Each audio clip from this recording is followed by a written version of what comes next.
बीड जिल्हा लोकसभा मतदारसंघामध्ये एकूण 68% मतदान झाले आहे. बीड लोकसभा मतदारसंघामध्ये सकाळी 7 ते सायंकाळी 6 पर्यंत मतदान प्रक्रिया आज सोमवार दिनांक 13 मे रोजी पार पडली. सायंकाळी 6 वाजेपर्यंत 68% मतदान झाल्याची माहिती निवडणूक विभागाच्या वतीने देण्यात आली आहे. बीड लोकसभा मतदारसंघाच्या निवडणुकीकरिता मतदारसंघात सकाळी 7 ते सायंकाळी 6 वाजेपर्यंत 68% मतदारांनी मतदानाचा हक्क बजावला. मतदान प्रक्रिया शांततेत पार पडली.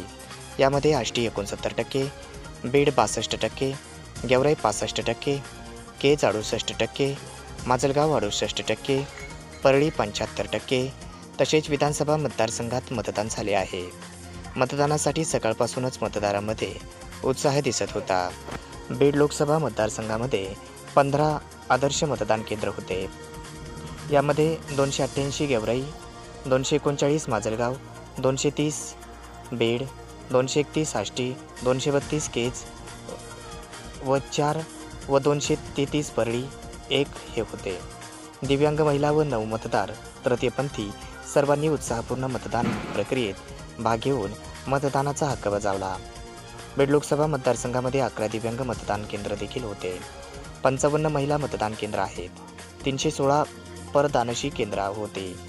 अशा सर्व ठिकाणी झालेल्या मतदान प्रक्रियेमध्ये सायंकाळी 6 वाजेपर्यंत सुमारे 68% मतदान झाले आहे, अशी माहिती निवडणूक विभागाच्या वतीने दिली आहे.